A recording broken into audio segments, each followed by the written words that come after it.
मैं समझता हूँ कि शायद ये तकरीर मैंने कहीं ना की हो, ये जुमले मैंने अभी तक कहीं नहीं बोले हूँ।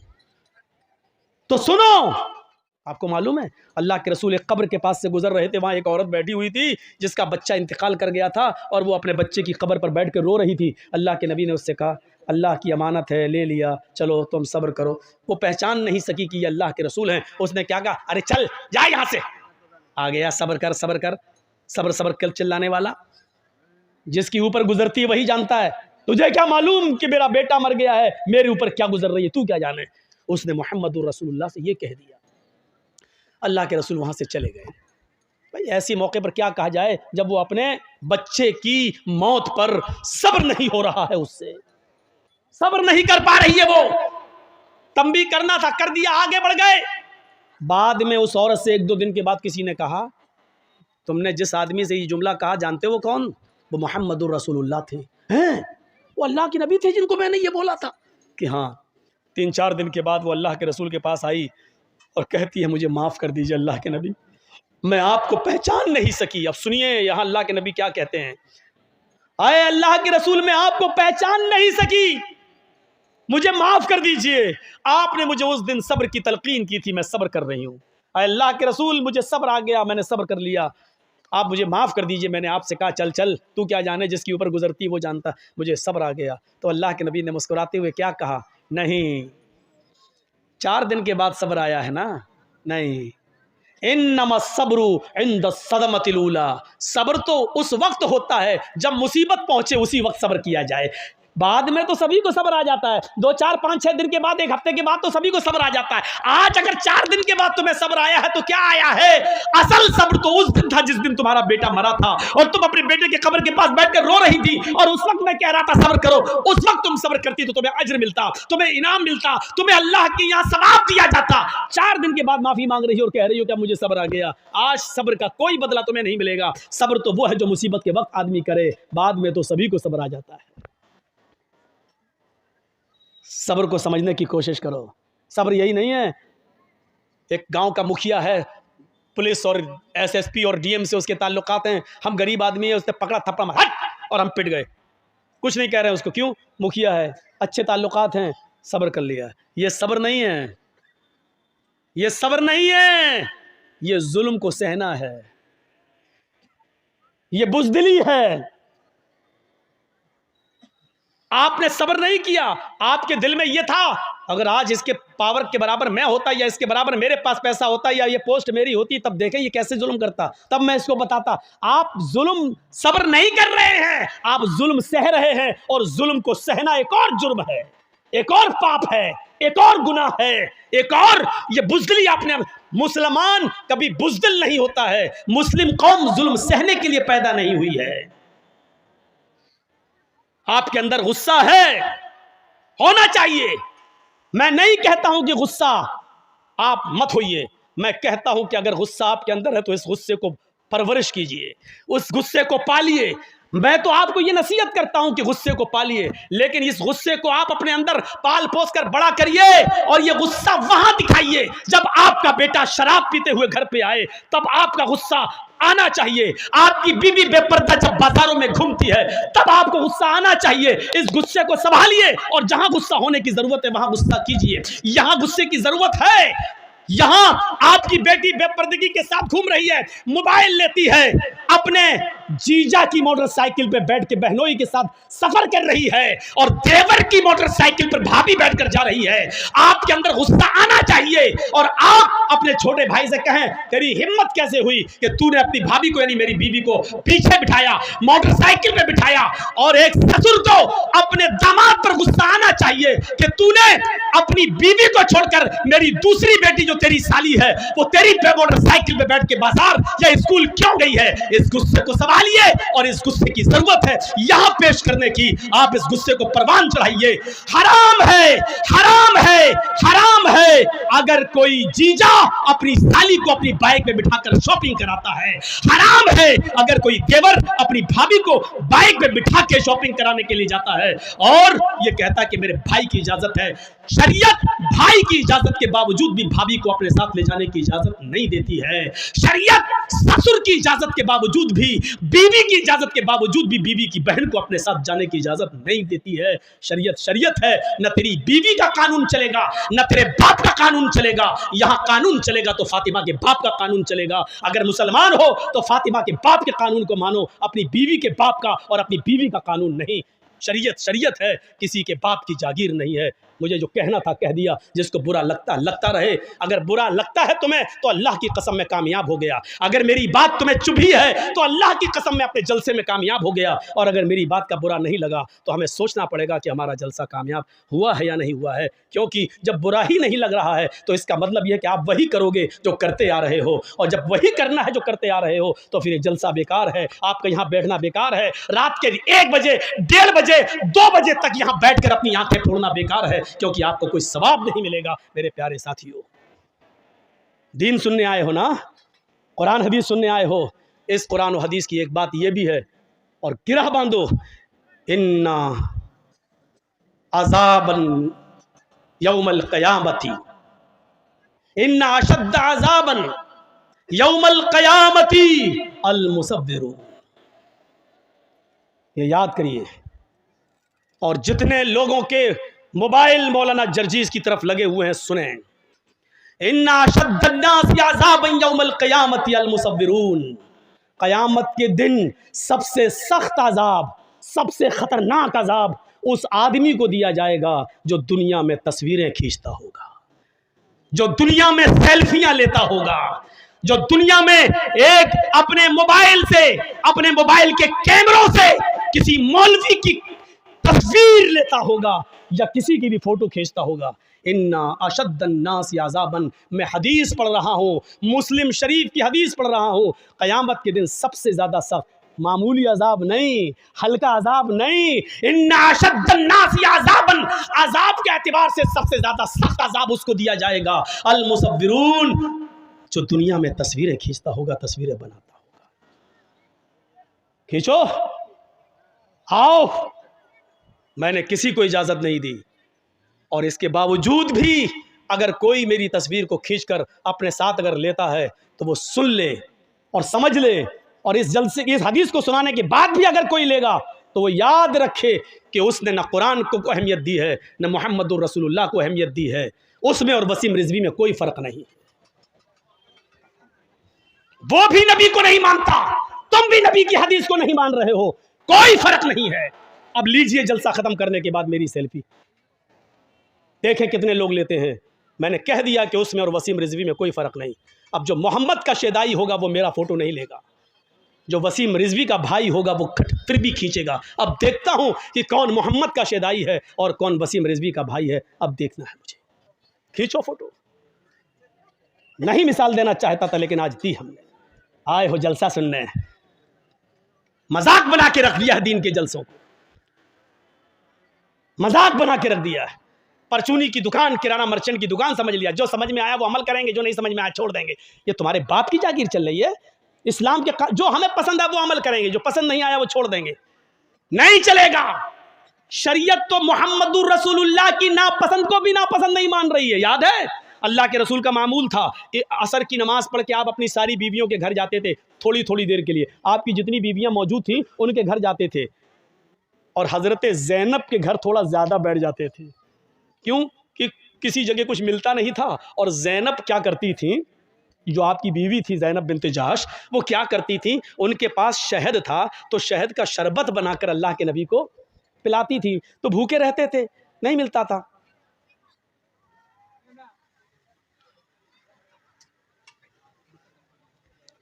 कुत्ते की दुम 100 साल भी रखोगे नल के पाइप में और उसके बाद निकालोगे और ये सोचोगे सीधी हो जाएगी, सीधी नहीं हो सकती, वो टेढ़ी ही रहेगी। बिल्कुल कुत्ते की तुम सीधी नहीं हो सकती है। ऐसे ही इतना कहने के बाद भी इसका ज़मीर देखो वहीं से उठ रहा है, लग रहा है मोदी का बाप है। कोई परवाह नहीं। अरे जब इतना पेशाब लगता है तो बैठते क्यों हो? अब अल्लाह जाने पेशाब करने गए हो या मोबाइल पे बात हो गई, अब फला जगह मिलेंगे, सब यहाँ हैं। बेटा जिस स्कूल में तुम पढ़ते हो उसका हेड मास्टर रह चुका हूँ मैं, जाकर देख लो। यहाँ जर्जी साहब सुन रहे, वहाँ मेला लगा है, आई हैं लिपस्टिक लगा लगा के, ऐसा लग रहा है जैसे अपने आदमी का खून पी के आई हैं। ऐसी गहरी लिपस्टिक, और जलसों में भी क्रीम और पाउडर ऐसा चुपड़ा हुआ है जैसे लगता है कि भैंस या गाय का गोबर लीप लिया मुँह पे। जाके देखो। और अभी मेरे आने से पहले जब हम आ रहे थे तब देखिएगा क्या हाल था, जहाँ लड़की वही लड़के, कसम खुदा की कई जगह मिसाल दे चुका, ऐसा लग रहा था जैसे एक कुतिया के पीछे 10-10 कुत्ते लगे। सुनना पड़ेगा तुम्हें नहीं, तुम्हारे बाप को भी सुनना पड़ेगा। ऐसा लग रहा है जैसे एक कुतिया के पीछे 10-10 कुत्ते, मोबाइल लेके वो इधर बोला वो उधर जा रहा है। हकीकत में लग रहा है जैसे एक कुतिया के पीछे 10-10 कुत्ते। तो अपनी वाली हमें दिखा दे, मैं अपनी वाली तुझे दिखाऊं, ये मेरी वाली हो तेरी वाली, ऐसा लग रहा है। ये हालत बना रखा है, जलसों में भी हो रहा है, जलसों में भी। क्या बोल रहा था मैं, बताइए तो, कहाँ था?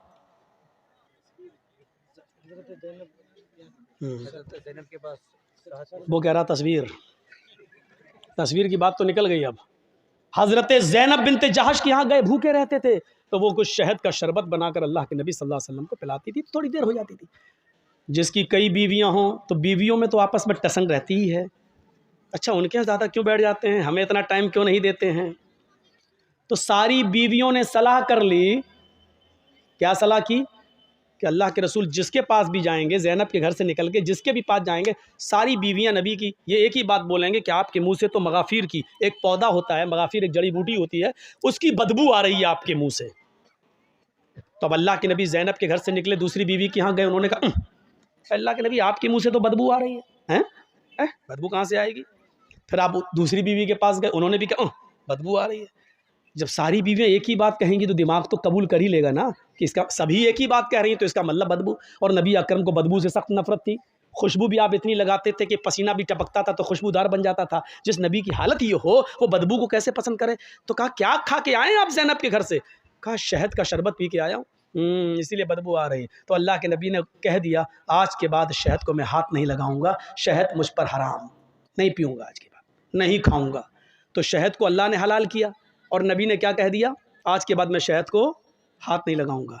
गौर करो, तुम अपनी मर्जी से जो चाहो पसंद कर लो और जो चाहो छोड़ दो, वो इस्लाम नहीं है। अल्लाह के नबी ने शहद को नापसंद कर दिया और क्या कहा, आज के बाद मैं शहद को नहीं पीऊंगा, जाओ शहद मुझ पे हराम। फौरन आसमान से जिब्राइल वही लेकर आ गए और क्या कहा, या अय्युहन नबी लिमा तुहर्रिमु मा अहल्लल्लाहु लक। हाय मोहम्मद सल्लल्लाहु अलैहि वसल्लम, अल्लाह ने जिस चीज़ को आपके लिए हलाल किया है, आप कौन होते हैं उसको हराम करने वाले? लिमा तुहर्रिमु मा अहल्लल्लाहु लक, आपने उस चीज़ को अपने ऊपर हराम क्यों किया है जिसको अल्लाह ने हलाल किया? इस कुरान की आयत से आपको पता चल रहा है क्या मतलब हुआ? इसका मतलब ये हुआ कि अल्लाह की तरफ से अगर कोई चीज़ हलाल है तो उसको हराम करने का इख्तियार और हराम करने का पावर मुहम्मदुर रसूलुल्लाह को भी हासिल नहीं है। तो फिर हमें और आपको ये कैसे हासिल हो जाएगा कि हमें जो पसंद हो वो अमल कर लें और जो चीज़ हमें पसंद नहीं है उस पर हम अमल ना करें? जो चीज़ मेरी मर्जी के मुताबिक हो उसको हम मान लें और जो चीज़ मेरी मर्जी के मुताबिक ना हो उसको हम छोड़ दें। ये कैसे हो सकता है? जब नबी अपनी मर्जी के खिलाफ शहद को हराम नहीं कर सकते अपने ऊपर, जब नबी को ये पावर हासिल नहीं है तो तुम्हें ये पावर और हमें ये पावर किसने दे दिया है? अगर इन तस्वीरों की कोई हैसियत होती तो अल्लाह की कसम अल्लाह ताला अपने नबी जनाब मोहम्मद रसूलुल्लाह की तस्वीर की हिफाजत जरूर करता। लेकिन देख लो, दुनिया में ईसाई भी मौजूद हैं, ईसाइयों के पास ईसा की तस्वीर मौजूद है, यहूदियों के पास मूसा की तस्वीर मौजूद है, दाऊदियों के पास दाऊद अलैहिस्सलाम की तस्वीर मौजूद है, इब्राहिम को मानने वालों के पास इब्राहिम की तस्वीर मौजूद है। सबने हिंदू भाइयों के पास कृष्ण जी की, रामचंद्र जी की, शंकर जी की, गणेश जी की, इनकी तस्वीरें मौजूद हैं। अगर दुनिया में किसी नबी की तस्वीर मौजूद नहीं है तो वो हस्ती है जनाब मोहम्मद रसूलुल्लाह सल्लल्लाहु अलैहि वसल्लम की। क्योंकि अगर आज नबी की तस्वीर होती तो कोई आदमी नमाज पढ़ने मस्जिद में जाता ही नहीं, कोई आदमी अल्लाह के नबी के रोज़े अक़दस पे जाता ही नहीं, वहाँ दरूद पढ़ता ही नहीं। वो अल्लाह के नबी की तस्वीर को अपने घर लगा लेता, वो नबी की तस्वीर पे हार या माला डाल देता, या तस्वीर को अपने घर में लगाकर 7 चक्कर उसी के लगा के कह देता कि हज हो गया, गया। मेरे प्यारे साथियों, वो नबी अकरम की तस्वीर को छोटे छोटे टुकड़ों में लेकर उसका तावीज़ बनाता, उसको पहनता, और फिर नबी का फोटो अखबारों में छपता, नबी का फोटो पेपरों में आता, और कभी उसकी कटिंग होती और वो पैरों के नीचे रौंदा जाता। अल्लाह ताला को अपने नबी की ये रुसवाई और बेइज्जती गवारा न थी मेरे भाइयों, इसलिए अल्लाह ने जनाब मोहम्मद रसूलुल्लाह की कोई तस्वीर दुनिया में बाकी नहीं छोड़ी है, नबी का कोई फोटो बाकी नहीं छोड़ा, बल्कि नबी की जबान से ये कहलवा दिया, इन्ना शद्दन्नासी अज़ाबन यौमल क़ियामा अल मुसव्विरून। दुनिया में क़यामत के दिन जहन्नम के अंदर सबसे सख्त अज़ाब उसको दिया जाएगा जिसने दुनिया में तस्वीरें बनाई होंगी, तस्वीरें खींची होंगी। उससे कहा जाएगा, इन तस्वीरों में तू जान डाल, इन तस्वीरों में तू रूह डाल, और जाहिर है कि उन तस्वीरों में वो रूह डाल नहीं सकता। फिर अल्लाह की एक पैदा करदा मखलूक की तूने तस्वीर क्यों बनाई? जब उसमें जान डालने की ताकत नहीं थी तो तूने क्यों? आए शादियों में दूल्हा और दुल्हन के फोटो खींचने वालों, आए अपने बिस्तरों पर, अपने बेड पर शादी का मियाँ और बीवी का फोटो लगाकर बेड पर चिपकाने वालों, मियाँ और बीवी की तस्वीर अपने कमरे में लटकाने वालों, तैयार हो जाओ। इन्ना अशद्दन्नासी अज़ाबन यौमल क़ियामा, क़यामत के दिन सबसे ज्यादा सख्त अज़ाब इन्हीं को होगा जो दुनिया में तस्वीरें खींचते हैं, दुनिया में तस्वीरें बनाते हैं।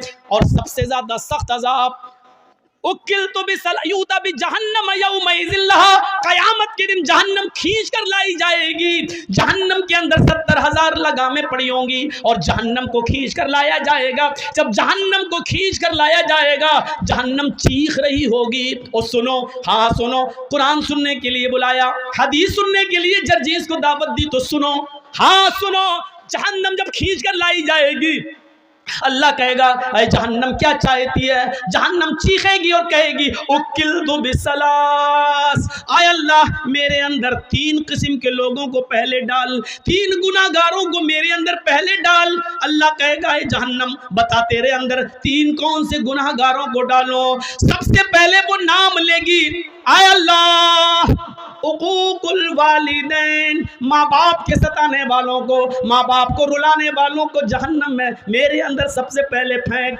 दुनिया में जो अपने माँ बाप को सताया करते थे, माँ बाप के साथ जुल्म करते थे, माँ बाप को नजरअंदाज करते थे, माँ बाप को खून के आंसू रुलाते थे, पाल पोस कर माँ बाप ने बड़ा किया, उनको अजियत और तकलीफ देते थे, उनको तू जहन्नम के अंदर मेरे पेट में पहले डाल। अल्लाह जहन्नम की ख्वाहिश पूरी करेगा और माँ बाप के नाफरमानों को जहन्नम के अंदर डाल दिया जाएगा। फिर जहन्नम कहेगी, शैखुन ज़ानिन, आय अल्लाह मेरे अंदर बूढ़ा आदमी जो दुनिया में जिना करता था, बूढ़े लोग जो दुनिया में जिना करते थे, बुढ़ापे के बावजूद वो लड़कियों की जिस्मों से खेला करते थे, उनकी इज्जतों को तार तार करते थे, उनको बहला फुसाकर और उनको गलत काम के लिए आमादा करते थे। आय अल्लाह उन बूढ़े, उन बुजुर्ग जिनाकार लोगों को तू मेरे अंदर डाल।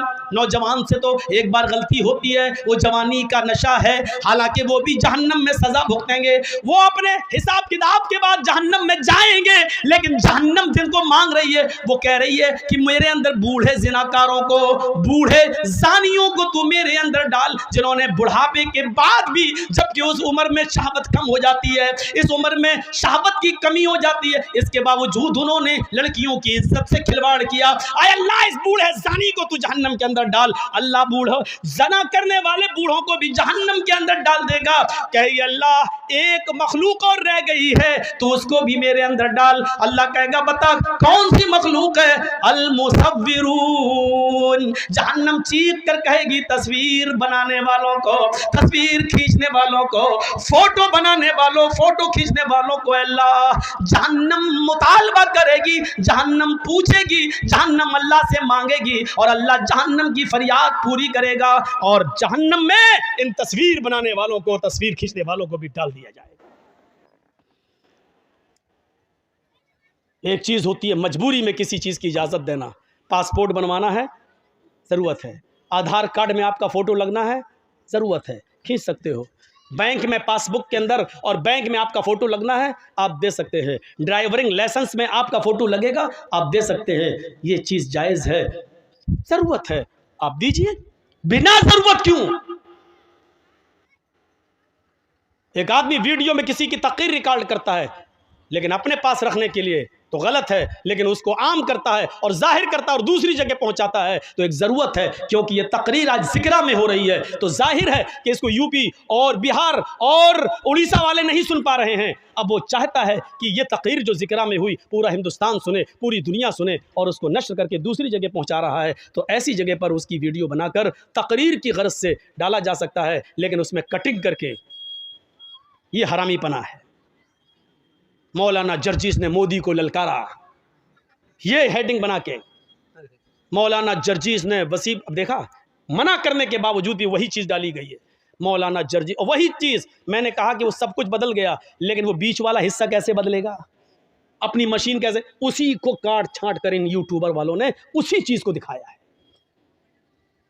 अब बताइए कि ये लोग रात में पैदा हुए थे अपनी अम्मा के पेट से कि दिन में? इनकी खोपड़ी देखिए। इनको इस बात का एहसास नहीं कि इस बात को अगर हिंदू लोग सुनेंगे तो मौलाना जर्जीस के ऊपर क्या कितने केस बनाएंगे।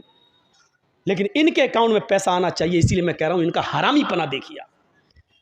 इसीलिए मैंने अब कह दिया है, जो भी जलसे का डेट दे रहा हूं, मैं परेशान हो चुका हूं। ये लोग नहीं चाहते कि मेरा चैनल चले, इसलिए मैं अपनी तकरीर की अब इजाज़त नहीं दूंगा, क्योंकि हमें अपने आप को बचाना है। लग गया मेरे ऊपर बैंड। 6 महीने तक, जब तक इलेक्शन नहीं हो जाता यूपी में मैं कोई तकरीर, किसकी वजह से? आज सम्मान आ गया मेरे पास, नोटिस घर पहुंच गया मेरे। खुश है ना आप? बांटिए मिठाई और लड्डू। हमने मौलाना जर्जीस के ऊपर बैंड लगा दिया, मुबारक हो तुम्हें। यूट्यूबर वालों मुबारक हो तुम्हें, कमाली तुमने दुनिया, बहुत बड़ा किला हासिल कर लिया है, बहुत बड़ा किला हासिल कर लिया है। अल्लाह ताला तुम्हें इस दुनिया में नवाज देगा, लेकिन आखिरत में तुम अपना बहुत बड़ा नुकसान कर रहे हो ऐसा करके। मैंने भीख भी मांग ली थी, दामन भी फैला दिया था, रो कर गिड़गिड़ा कर तुम्हारे सामने हमने हाथ भी जोड़ लिए थे, लेकिन इसके बावजूद तुम अपने हरामीपने से बाज नहीं आए हो। इसलिए मैं अपनी औकात पर आ गया हूं। जितने जलसे होंगे, एक भी जलसे में एंट्री नहीं, या तो मैं रहूंगा या जलसा। जलसे में अगर तुम रहोगे तो मैं नहीं बोलूंगा। अब इस शर्त के साथ मैं जलसा देने लगूंगा।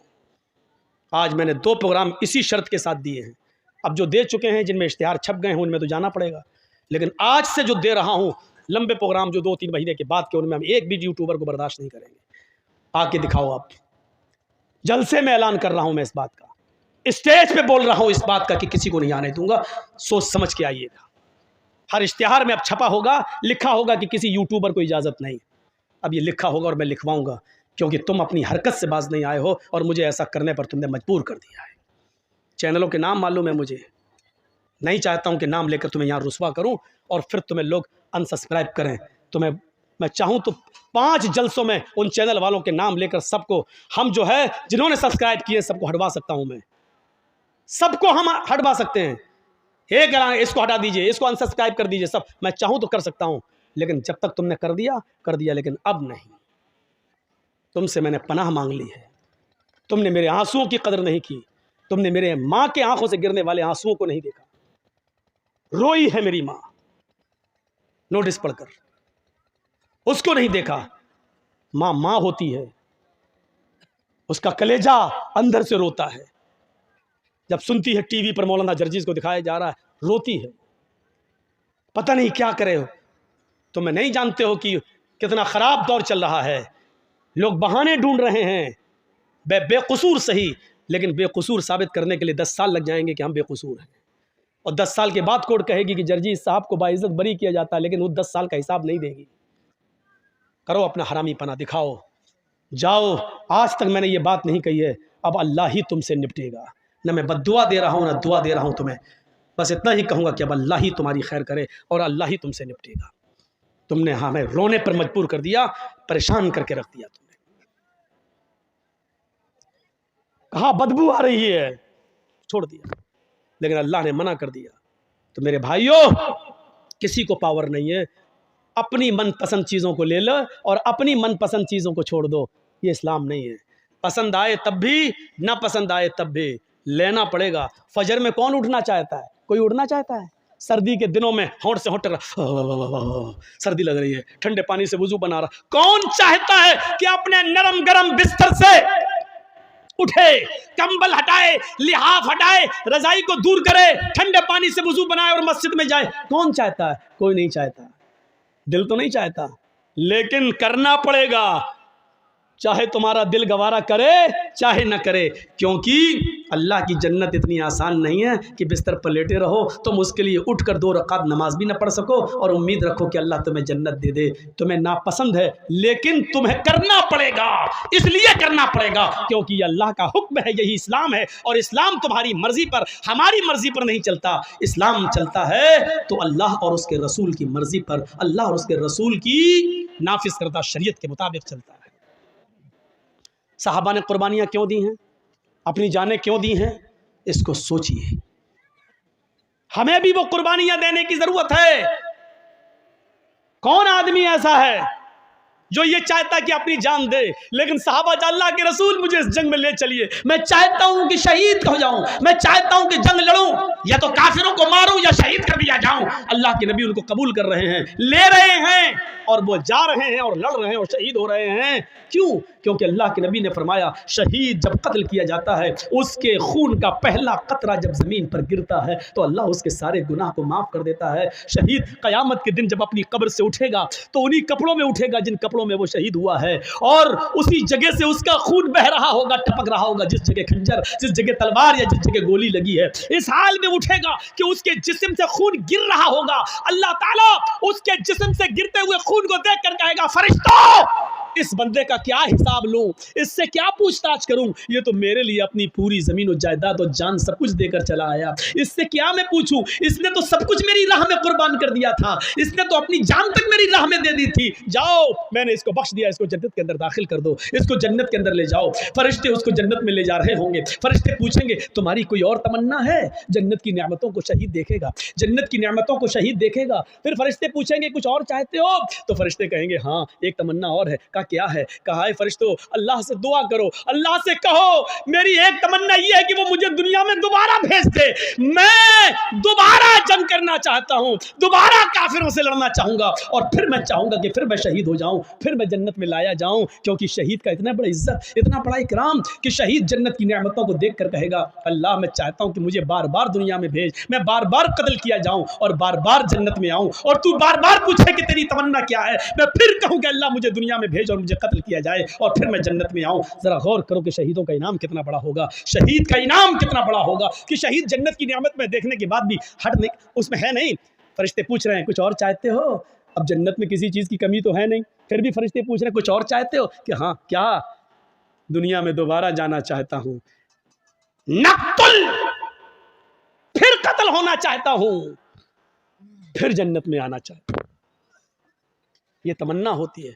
लेकिन फरिश्ते कहेंगे, नहीं, जो रूह एक बार हमारे पास आ जाती है वो दुनिया में दोबारा लौट कर नहीं जाती। अब तुम्हें दुनिया में दोबारा नहीं भेजा जाएगा। जब शहीद को दुनिया में दोबारा इंसान की शक्ल में नहीं भेजा जा सकता, यहाँ तो बहुत बड़े बड़े बुजुर्गों की रूहें आती हैं हमारे घरों में, शब बारात के हलवे खाने, खिचड़े खाने और पता नहीं क्या क्या करने।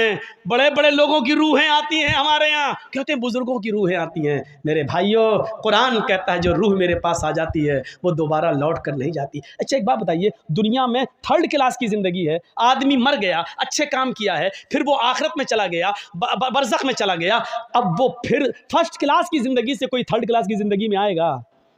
मौलाना जर्जिस बहुत अच्छे नेक अमल किए, अब हम मर गए, अब हम मरने के बाद अल्लाह ने मुझे आला इल्लीन के अंदर मेरी रूह को दाखिल कर दिया, अब हम दुनिया में दोबारा आना चाहेंगे, उन नेमतों को छोड़कर दुनिया में हम दोबारा आएंगे, फिर फ़ायदा क्या है? दुनिया की 3rd क्लास की ज़िंदगी को छोड़कर हम 1st क्लास में अच्छी ज़िंदगी में गए हैं, फिर हम दुनिया में क्यों आना चाहेंगे? मेरे भाइयों, जो बुजुर्ग दुनिया की ज़िंदगी में अमल करके अल्लाह को प्यारे हो गए हैं, वो अल्लाह के पास से लौटकर दुनिया में दोबारा क्यों आना चाहेंगे? इतनी मोटी सी बात हमारी आपकी अकल में नहीं आती है। मेरे भाइयों, जिस आपके जिक्रा गांव के अंदर अगर मुझे पकड़ के मारा जाए, ठूसा जाए, अच्छा कमीने, पिछली साल तू क्यों नहीं आया था, है बोल, ये अब पकड़ के कोई हमें बांध के मारे, फिर दोबारा हम जिक्रा गांव में प्रोग्राम देंगे?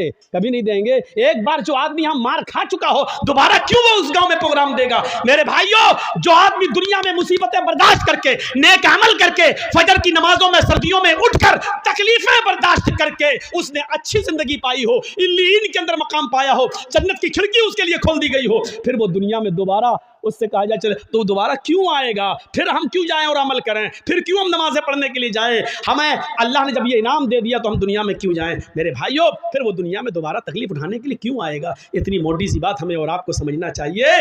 और यही बात हम बड़े प्यार से कहते हैं तो हमारे भाई कहते हो ये आ गया मौलवी, जिसने इसकी तकरीर सुनी काफिर। इन दौर से निकलो। उत्तर प्रदेश के अंदर यही तो गेम खेला जा रहा है, लड़ो लड़ाओ, मुसलमानों को आपस में बांटो। इलेक्शन के मौके पर इसको मंत्र पढ़वाया गया, क्यों जानते हो?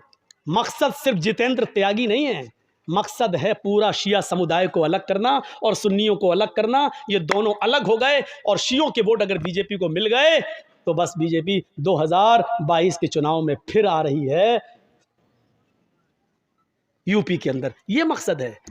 वरना ऐन चुनाव के मौके पर जो आदमी बाबरी मस्जिद से लेकर अब तक हमेशा विरोध करता आया हो मुसलमानों का, कुरान का, इस्लाम का, वो इलेक्शन के मौके पर किसी मंदिर पे जाकर धर्म क्यों चेंज कर रहा है? कर नहीं रहा है, ये बीजेपी के इशारे पर कराया गया है। ऐसे मौके पर करो ताकि हमें फ़ायदा हो, चुनावी फ़ायदा पहुंचाओ। मेरे भाइयों, ये होगा।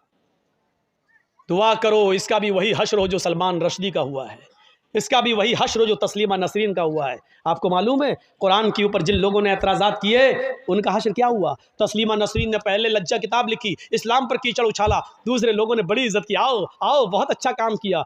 जो मुसलमान होकर इस्लाम में कीचड़ निकाल सकती है वो ईसाई बनकर क्या ईसाइयत में कीचड़ नहीं निकाल सकती है? जो अपनी अम्मा में गलती निकाल दे वो दूसरे की बनाई हुई मुंह बोली अम्मा में गलती क्यों नहीं निकालेगी? जो सगी माँ में गलती निकाल सकती है वो सौतेली माँ में गलती क्यों नहीं निकालेगी? तो मेरे भाइयों सोचो, जब उसने ईसाइयत में भी गलतियां निकाली तो उसको उधर से भी धक्के मार के भगा दिया गया। धोबी का गधा, न घर का न घाट का। यही हाल सलमान रश्दी का हुआ, यही हाल तस्लीमा नसरीन का हुआ, यही हाल तारिक फतेह खान का हुआ और यही हाल इंशाअल्लाह जितेंद्र नारायण त्यागी का होगा।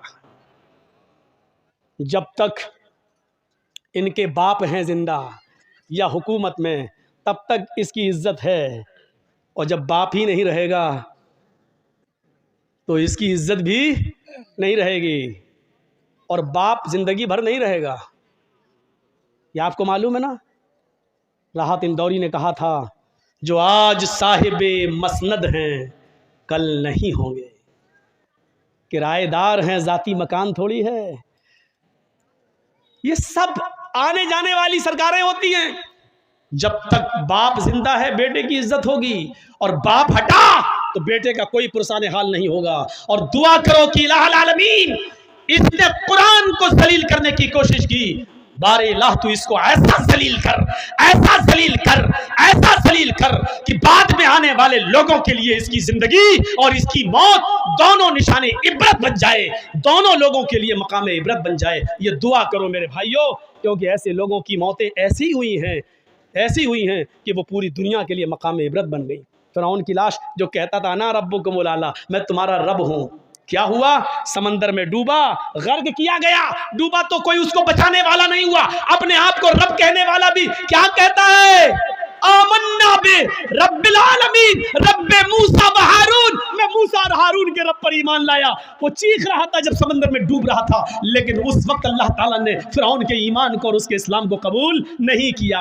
मरते वक्त इस्लाम ला रहा है, समंदर में डूबते वक्त तो मूसा और हारून के रब को अपना रब कह रहा है। नहीं, अब तेरे इस्लाम की और तेरे ईमान की अल्लाह को कोई जरूरत नहीं है। मकाम इबरत बना दिया उसकी लाश को। मेरे भाइयों, आज भी फिरौन की लाश मिस्र के म्यूजियम के अंदर रखी हुई है। आज भी जमीन के किसी टुकड़े के अंदर फिरौन की लाश को अगर दफनाओ तो जमीन निकाल के फेंक देती है, उसको एक्सेप्ट नहीं करती है। मेरे भाइयों, आज भी फिरौन की लाश को किसी समंदर में डालो तो समंदर उसको बहाता नहीं है, उसको बाहर फेंक देता है। आज भी फिरौन की लाश को समंदर एक्सेप्ट नहीं करता है और जमीन फिरौन की लाश को एक्सेप्ट नहीं करती है। अल्लाह ने फिरौन की लाश को दुनिया वालों के लिए मकाम इबरत बना दिया है। जितेंद्र नारायण त्यागी का भी यही हाल होगा। उसकी ज़िंदगी और उसकी मौत दोनों बाद में आने वाली नस्ल के लिए मकाम इबरत बनेगी। चले थे साहब कुरान बदलने, 26 आयतें निकाल कर दम लूंगा, कुरान को बदल के दिखाऊंगा, कुरान से 26 आयतें निकलवा के दिखाऊंगा। चले थे कुरान को बदलने, अल्लाह ने ऐसा बदला कि देख जो हमारी किताब को बदलने का ख्वाब देखते हैं वो खुद बदल जाते हैं। और फिर वही चीज़ जो कल और परसों मैंने कही थी, वो जब पूजा करेगा तो फ़ख्र करेगा मैं हिंदू हूँ, अग्नि की पूजा करेगा तो फ़ख्र करेगा कि मैं हिंदू हूँ, चंदन लगाएगा, सब कुछ लगाएगा, सब कुछ करेगा मूर्ति, लेकिन जब पेशाब करने बैठेगा तो उसको गुस्सा आएगा, कमबख्त यहीं से मैं हिंदू नहीं हूँ। जब भी वो पेशाब और लैट्रिन करने जाएगा कहेगा कमबख्त ये, और बदल जाती। गलती करी बेचारे उस पंडित ने जिसने इसको हिंदू बनाया था, उसको सबसे पहले बीच वाली चीज़ बदलनी चाहिए थी कि यहाँ से तो तुम मुसलमान हो, ये तो बदलो पहले। हो सकता है हुकूमतें फ़ोन कर रही हों, जापान, जर्मन, अमेरिका, कि भाई बीच वाली चीज़ को चेंज करने का और नॉर्मल जैसे बच्चा पैदा होता उसी तरीके से हो जाए, ऐसी कोई सर्जरी है? ऐसी कोई सर्जरी मिल नहीं रही है। शायद उन लोगों ने ये कहा हो कि नहीं साहब, बेहतर इसी में है कि इसका खतना ख़त्म कराने के लिए आपको पूरी की पूरी गायब करना पड़ेगी। हो सकता है कि इसको बाद में हिंदू भाई ये कहने के लिए ख़त्म कराओ, ये खतना हमें जीने नहीं दे रहा है, ये हमारे धर्म में कलंक बन रहा है, इसको ख़त्म करो। और जब अगर बीच वाली चीज़ को ख़त्म कर दिया तो तुम फिर बीच ही वाले बन जाओगे, ना मर्द रहोगे ना औरत, फिर ज़िंदगी भर। देखा अल्लाह ने कैसे बदला। चले थे कुरान बदलने, अल्लाह ने ऐसा बदला कि बीच वाला बनने की नौबत आ गई। अगर ऑपरेशन हो गया और बीच वाली चीज़ कट गई तो फिर रह गया, और अगर नहीं बदली तो ज़िंदगी भर इस साला कोसता रहेगा अपने आप को, कमबख्त, हट, हो सकता देखे भी नहीं, हट, कैसे करके भाग जाए। जनेऊ कहाँ बांधेगा? जनेऊ सोचो कहाँ पहुँचा दिया अल्लाह ने। और पेशाब तो आदमी दिन भर में 2-3 बार तो करता ही करता है, यानी इसको एहसास होगा कि हमने क्या किया है। कभी हो ना हो पेशाब करते वक्त एहसास ज़रूर होगा। अब हो सकता है कि एक मौके पर और एहसास हो, अब तो त्यागी हो गए ना, तो अब बीवी तो छोड़ के भाग गई है, अब उधर उनकी शादी हो सकती है, 7 फेरे लग सकते हैं, तो हो सकता है कि उस औरत से अपनी उस बीवी से जब मिलने जाए तब वो भी कहे हट हट, तू तो मुसलमान है, हम तो हिंदू से शादी किए, तुझसे थोड़ी किए, और अगर हिंदू है तो फिर तू हिंदू वाली मशीन लेके आ। अब सोचो कि कितनी जगह ये फटकार का, अच्छा सिर्फ सोचो बस, अल्लाह ने कितना जलील कर दिया है इसको, कहां पहुंचा दिया इसको। इसलिए कभी कुरान का मजाक मत उड़ाना मेरे भाइयों, कभी हदीस का मजाक मत उड़ाना। हम गुनाहगार हैं, अपने आप को गुनाहगार समझना, लेकिन कभी ये मत कहना कि मोहम्मद रसूलुल्लाह ने ऐसा क्यों कहा। नहीं, सहाबा किराम ने अपने खून से सींचा है इस इस्लाम को, कभी मजाक मत उड़ाना। मौलवी जर्सीस ने फोटो तस्वीरें सब बताई हैं, इसको अपने दिल पर मत लेना। ये सोचना कि जर्जीस ने सुनाया क्या है, ये उसी नबी का फरमान है जिस नबी का पीछा इस त्यागी ने किया है। 12 और नबी की 11, मोहम्मद की 11 बीवी, एतराज़ करता था ना, मोहम्मद की 11 बीवी पर बड़ा एतराज़ था। जिस धर्म में गया है उस धर्म में कृष्ण कन्हैया जी की 16,108 थी। चला मुँह, खोल अपना थूथड़ा, क्या बोलेगा? चुपचाप है, खामोश है, नहीं बोल पाएगा, नहीं बोल पाएगा। क्यों? जिस चीज़ जिस मकसद के लिए गया है वो उसको पूरी हो रही है। केसों से बचने के लिए, और जो घोटाले और घपले किए तो उससे बचने के लिए, और मज़ीद दौलत पाने के लिए जहाँ गया था। इंसान दौलत के लिए इंसान क्या करता है? इसलिए हज़रत अली रज़ियल्लाहु ताला अन्हु ने फरमाया था, इर्तहलतिद दुनिया मुदबिरतन वर्तहलतिल आखिरतु मुक़बिलतन वलिकुल्लि वाहिदतिन मिनहुमा बनून कूनू मिन अबनाइल आखिरा वला तकूनू मिन अबनाइद दुनिया। सुनो मेरे भाइयों, हज़रत अली ने क्या कहा था? बुखारी शरीफ की हदीस के अल्फाज हैं। हज़रत अली कहते हैं इर्तहालत दुनिया मुदबिरतन, लोगों ये दुनिया जो है जिसके पीछे तुम पड़े हो, सोना और चांदी, दौलत, पैसा और माल जिसके पीछे तुम पड़े हो, ये दुनिया तुम्हें पीठ दिखाकर भाग रही है। वर्तहालतिल आखिरतु मुक़बिलतन, और आखिरत तुम्हारे सामने आ रही है, आखिरत तुम्हारे सामने आ रही है। अच्छा सुनिए, मेरी उम्र इस वक्त 40 के करीब हो चुकी है, 1-2 साल ऊपर ही है, कम नहीं है। तो 40 साल का मतलब क्या हुआ है? 40 साल, मान लीजिए अल्लाह ने मेरी ज़िंदगी 70 साल की दी है, तो इसका मतलब क्या हुआ? एक मिसाल दे रहा हूँ, 40 साल दुनिया ने मुझे पीठ दिखा दिया है, दुनिया मुझे पीठ दिखा चुकी है, 40 साल मुझे पीछे छोड़ चुकी है। दुनिया ने मुझे 40 साल के पीठ दिखा दी है। यानी अब जर्जीस ये चाहे कि ये 40 साल मुझे दोबारा मिल जाए तो ये दुनिया जर्जीस को वो खोए हुए वो 40 साल वापस नहीं कर सकती है। वल आखिरतु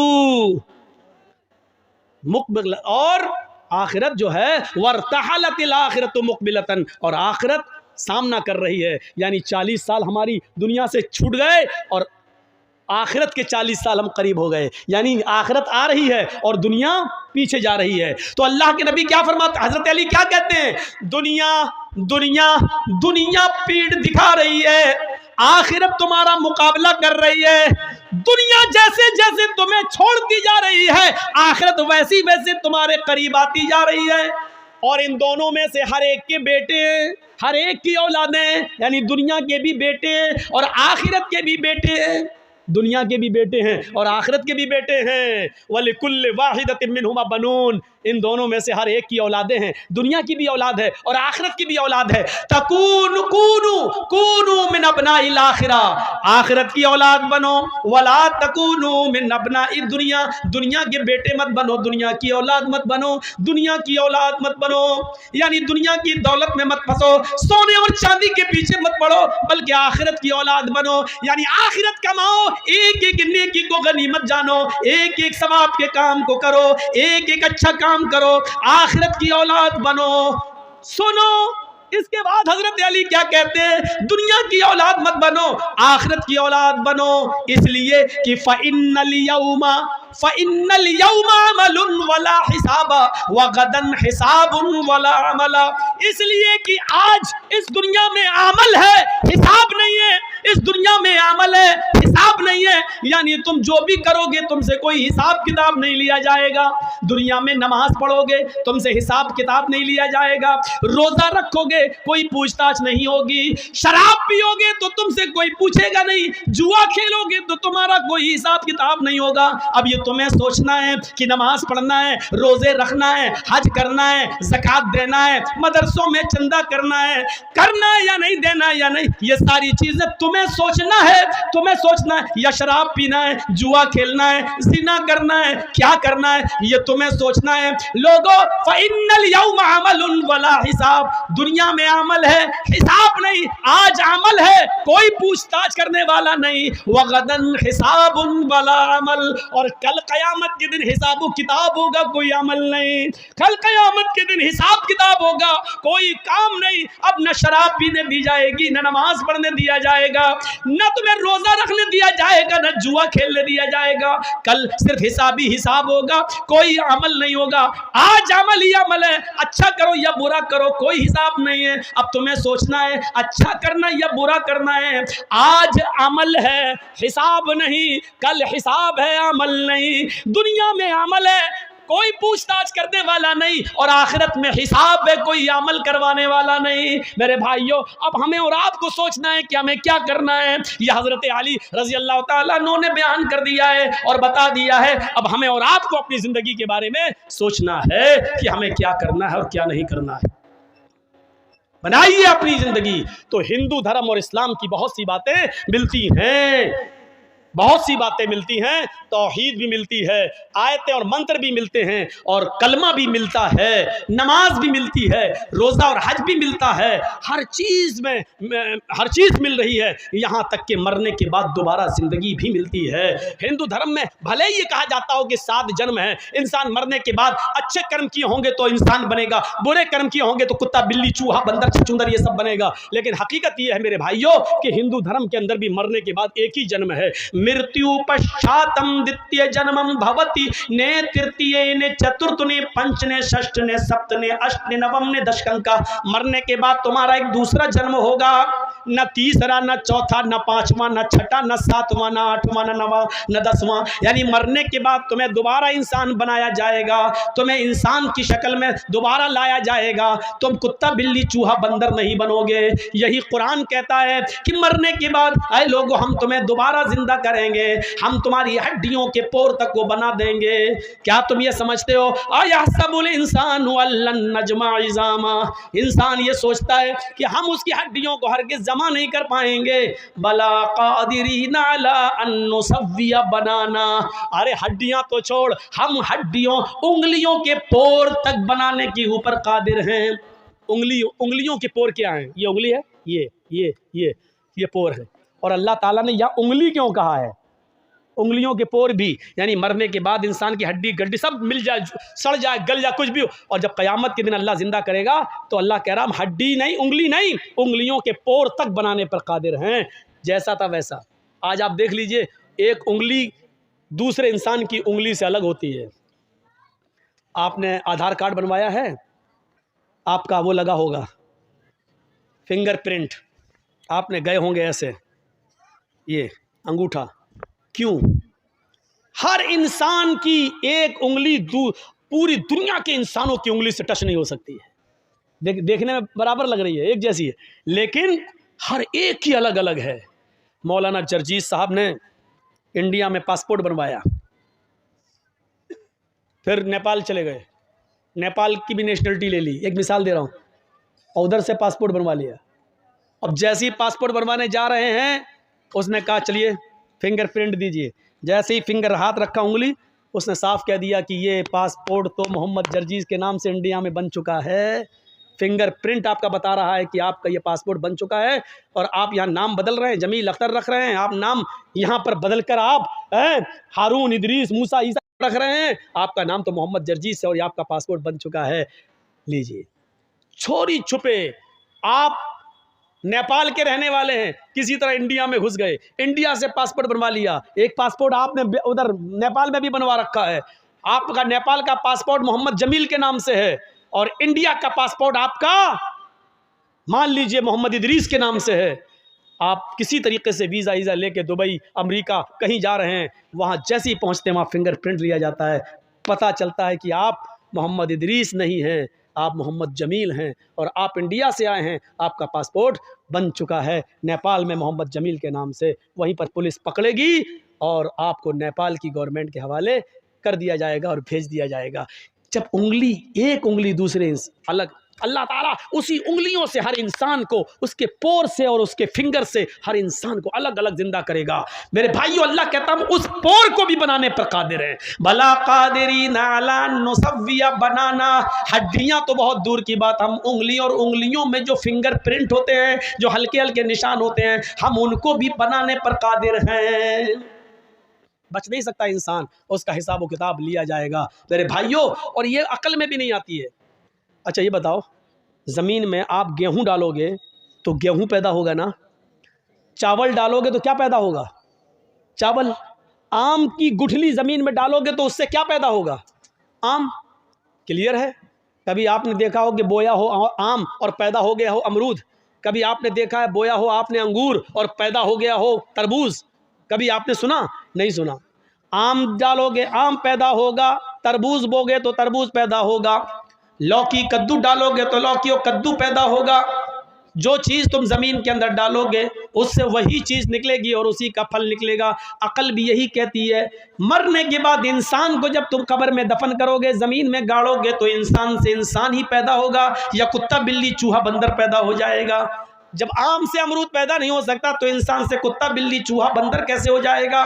वो डार्विन की थ्योरी गलत है। हम अभी उस तरफ नहीं जाना चाहते कि पहले इंसान बंदर था और धीरे धीरे तरक्की करते करते क्या बन गया है। हम अभी उस तरफ नहीं जाना चाहते हैं, और न हम उस साइंस को और उसके पन्नों को हम यहाँ छेड़ना चाहते हैं। हमारे सामने नस्ल और कौम भी वैसी होनी चाहिए जो उस तरीके की तकरीरों को समझ सके। यहाँ तो ये हाल है कि आधा घंटा मौलाना जर्जीस को देखा और उसके बाद फील्ड से लोग उड़ जाते हैं, इसलिए कि हिंदी उनकी समझ में नहीं आती है। मेरी तकरीर सिर्फ औरतों की समझ में आती है, बंगाल की, इसलिए कि मर्दों से ज़्यादा औरतें सीरियल देख रही हैं। सास भी कभी बहू थी, अलिफ बाबा, अली का 40 चोर, ये सब सीरियल हमारी माँ बहनें देख रही हैं, और वही देख देख के अपने शौहरों पर हुकूमत कर रही हैं। आपको मालूम है ना, एक बार हमारे पास भी एक औरत आई थी, बहुत पहले सुनाया था मैंने। वो औरत आई, कहती मौलाना साहब ताबीज़ दे दो। क्यों? क्या मेरा पति मेरा कहना नहीं मानता। हमने कहा क्या चाहती हो कि तुम्हारा शौहर तुम्हारे कहने पे चले? तुम जहाँ कहो उठे वो उठे, तुम कहो बैठे तो बैठ जाए? क्या चाहती हो, तुम्हारा गुलाम बन जाए? तो कहा मौलाना साहब आपने तो मेरे दिल की बात ही छीन ली। देखिए औरतों की प्लानिंग। हमने कहा अच्छा ठीक है चलो तुम्हारा शौहर ऐसा हो जाएगा, तुम क्या चाहती हो? कहा यही चाहती हो। हमने कहा नाम बताओ तुम्हारा। कैसा मौलवी है?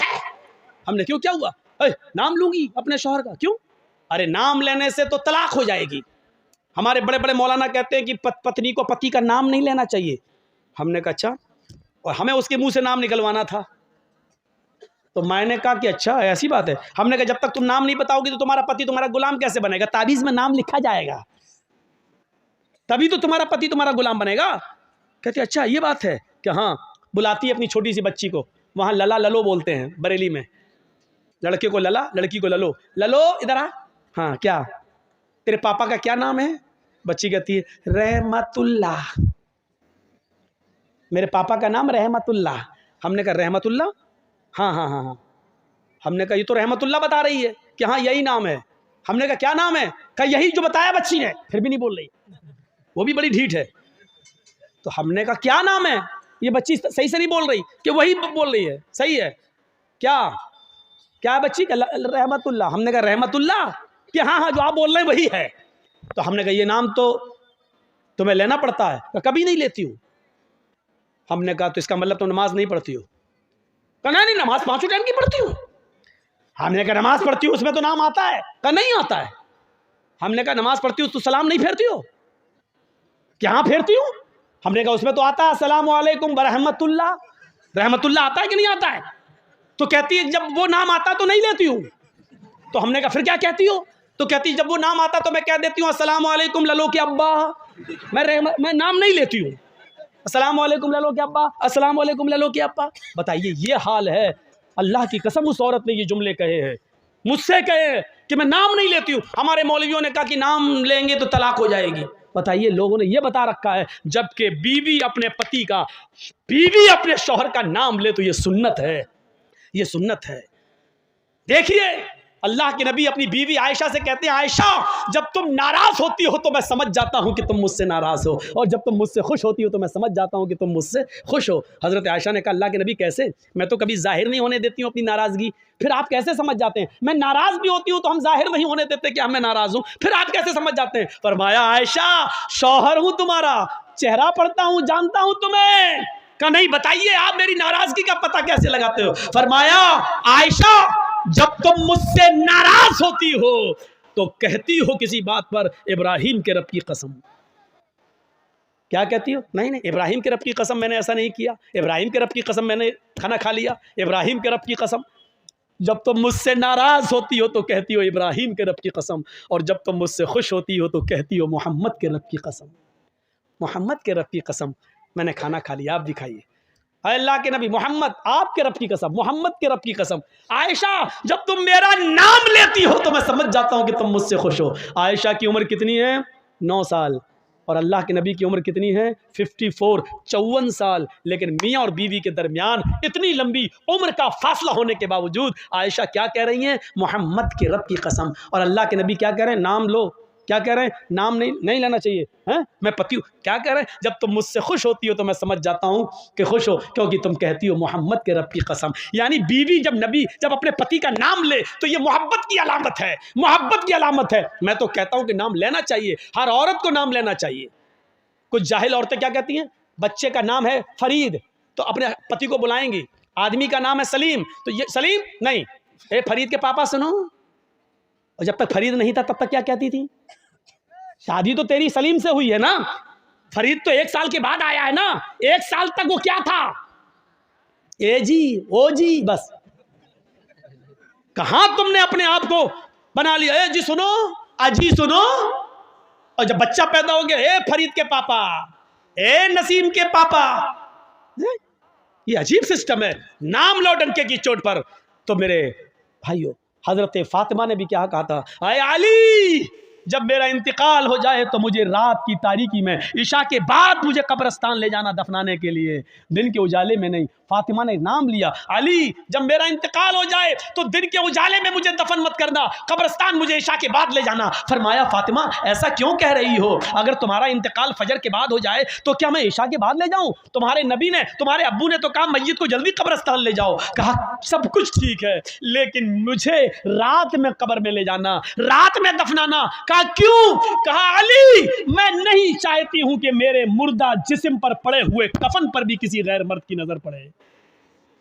मेरे मुर्दा जिस्म पर पड़े हुए कफन पर भी किसी गैर मर्द की नजर पड़े। ये था पर्दा। यहां तो एक कुतिया के पीछे 10-10 कुत्ते लगे हैं। सीखो पर्दा। ये पर्दा था।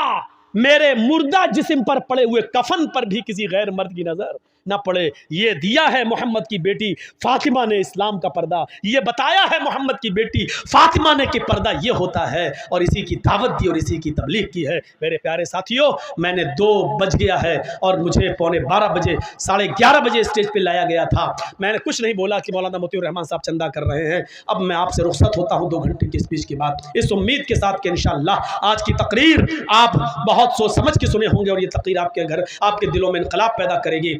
आप उठने से पहले एक गुजारिश आपसे कर देता हूं कि लॉकडाउन में मदरसे चले नहीं और अब चल रहे हैं, तो मेरे भाइयों जो उतना ताउन और चंदा होना चाहिए था उतना हो नहीं पा रहा है। मैं